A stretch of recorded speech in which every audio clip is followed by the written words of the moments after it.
Hello and welcome back to my channel. Let me just get my sleeves out of the way here. Today I'm going to do a freehand abstract kind of floral. Well, probably not that abstract, but you'll be able to tell that it's flowers. And I'm just starting with this brush, which I don't usually use for florals at all. And I don't know, I just doesn't seem to come to mind. But I like how the shape of the end of it works for what I'm going to do. So I'm going to just put some petals like this and then change up the color a little bit so that we've got kind of a variety. Variety is good. And let's try it's a little bit redder one. So they're kind of a bunch. Now I could use a different kind of brush for this, but these are sort of peonies, I guess. And what I want to see is I like how there's white showing and there's a little bit of water marking because of the amount of water. Now I want to put some other flowers in there, and this yellow is always beautiful. This brush is a new one for me. It's a size 18. Trick with flowers and doing florals is getting some different kinds. And these are something sort of daisy-like with a ragged petal on it.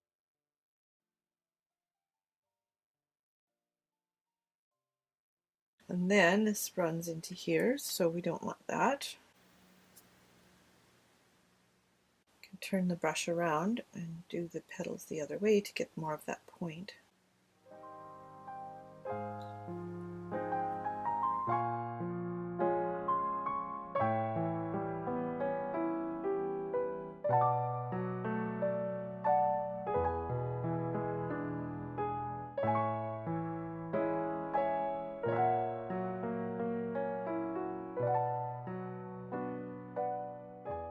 Okay, so there's a start, and I'm going to make sure this is really good and dry before I add more to those. Otherwise it bleeds into it and you get different things, which is not a bad thing. Sometimes that's what you want, but right now that's not what I want. Now I have this palette, I also have this palette, and I have my big palette, which has bigger wells and bigger messes, but this green is one that doesn't occur in my other palettes, and it is a sap green, and so is this, but they're different brands and the color is just so different, and I like this one better because it looks more like a grass green. The other one is sometimes perfect. So because this comes to such a perfect point, I'm going to just trail some vines around with this color.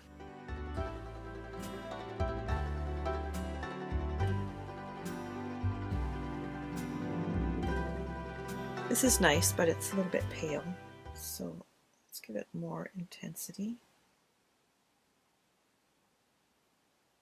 And I could always just go back over them, that's not a problem. But there's a lot of paint and color in my brush, so I'm going to get watermarks on this part here. So I'm going to come back to it. And to be honest, I'm still getting used to working with a synthetic brush because I've mostly used real sable ones for most of my painting career. But a large sable brush is a pretty expensive investment. And I wanted to try these because they come out with new and better all the time, and so why not? Now I need some tissue.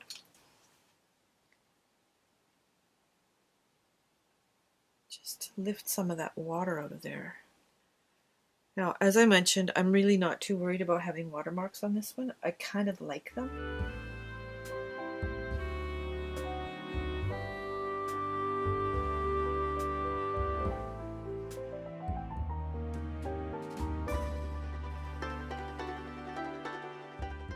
I went out this morning to take some books back to the library. I have a bit of a book passion, I guess you could say.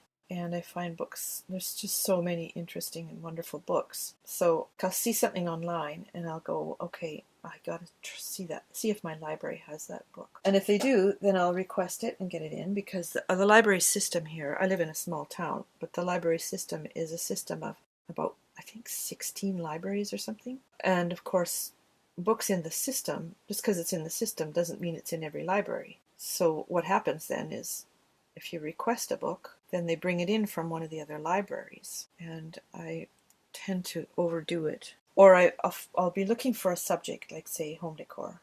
I want to do some decorating in my house, or paint the kitchen or whatever. So I'll look up that topic and then order some in. But because there's 17 of them, sometimes I order them all, which doesn't make much sense.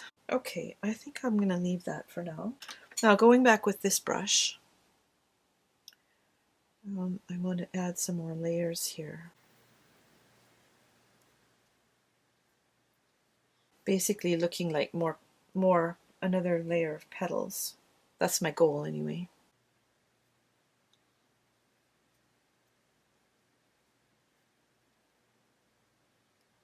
So I'm just taking them around here. It does leave a little bit of you can kind of see the brush bristles on the ends, but I think that's going to be okay.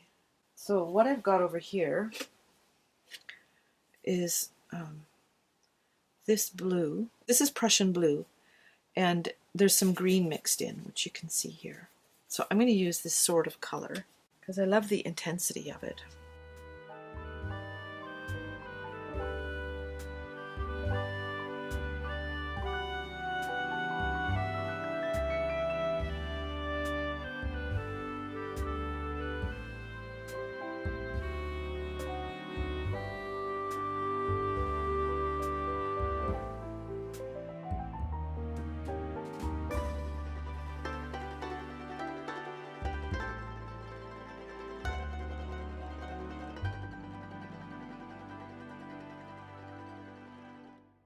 Just trying to pop in some more shades here without going too crazy.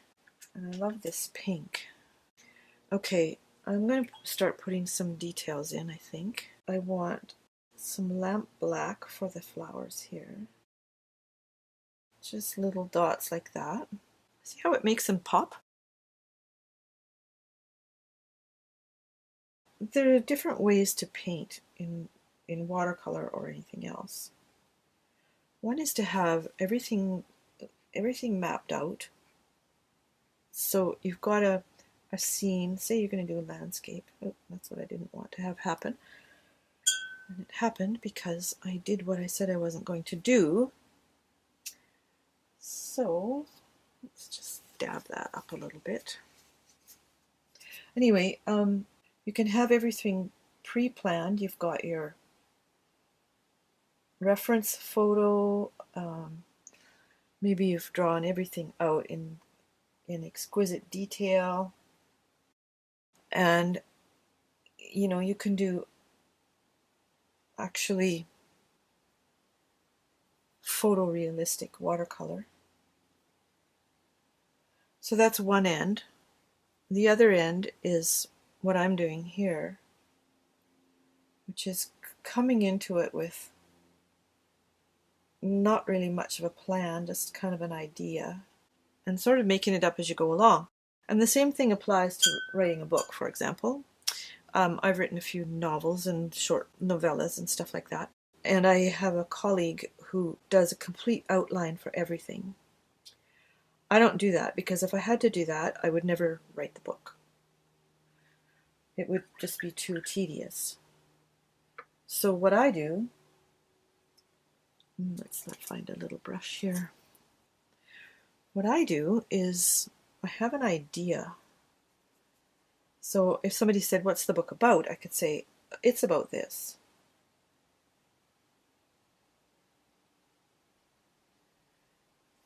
And then I just kind of make it up as I go along, being aware that you can paint yourself into a corner. So same with art. You can paint yourself into a corner, and then what happens? Well, you paint yourself out.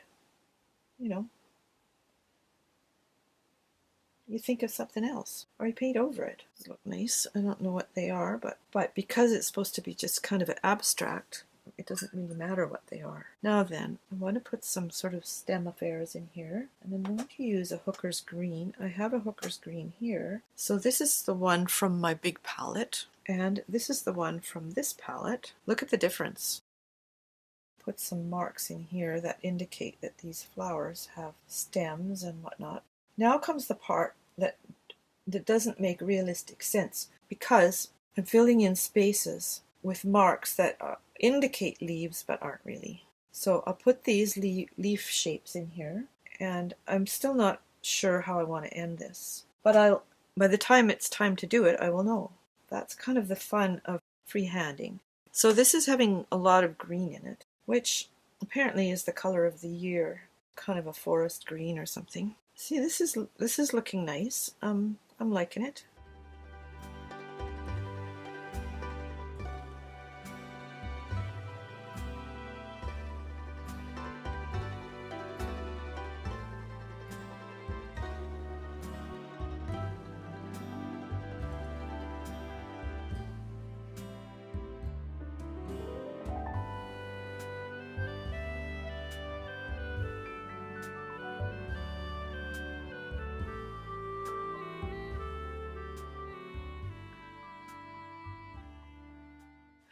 All right, I'm going to go in and make some small marks, and what I'm using this time is this Hooker's Green from this palette, some of this blue, but you know what, I want more color in here. So I'm going to go in with some violet, yes, some red violet, which looks like this, and some blue violet, which looks like that. Wow, don't they look great together? Okay, and then I want to water it down a little bit. I don't want it to be that intense. I want the shade but not the intensity, because I don't want it to take over.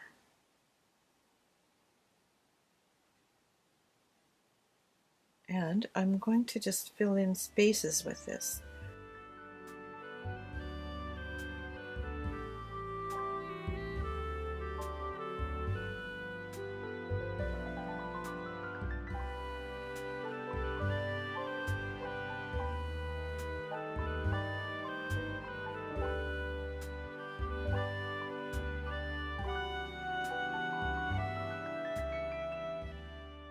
Okay, I think I'm actually kind of near finished here. I put it up on my piano so I could have a good look.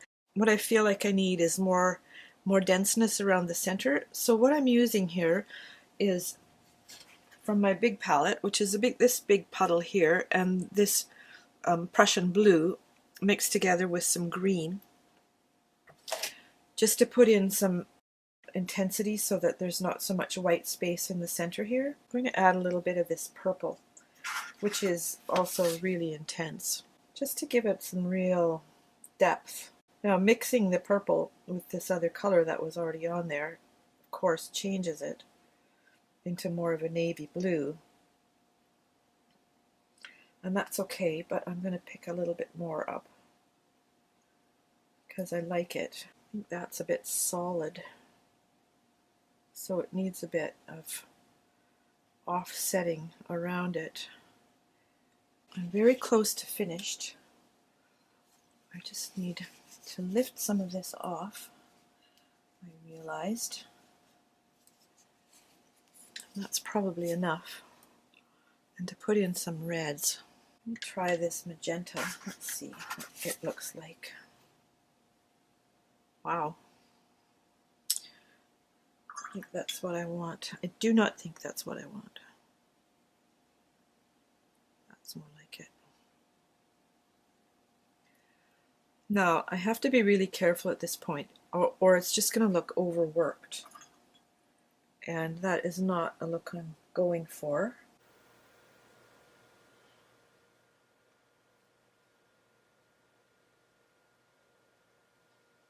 but it is working to put the dark colors in here, and I think that's probably about all it will need. Yeah, I think that's good. Now, just gonna smooth this a little bit. Now, one other thing I'd like to do is with this tiny brush is just put some of this spring green in behind some of these daisies. Not that they necessarily need it, but somehow I want them to pop a little bit more. Just like that. I think that'll do. I think it needs a little something right in here.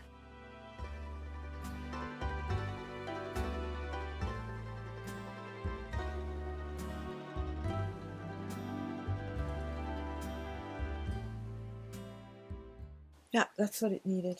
Just right there. Does it need anything else? Please subscribe to my channel and click the little bell so you can get notified when I have new videos. And click the like button as well. Also, I'd love it if you'd leave a comment. I'd like to get some feedback. If you like this style and this, well, this particular piece for sure, but this style of just kind of winging it when you paint. And I'll see you next time.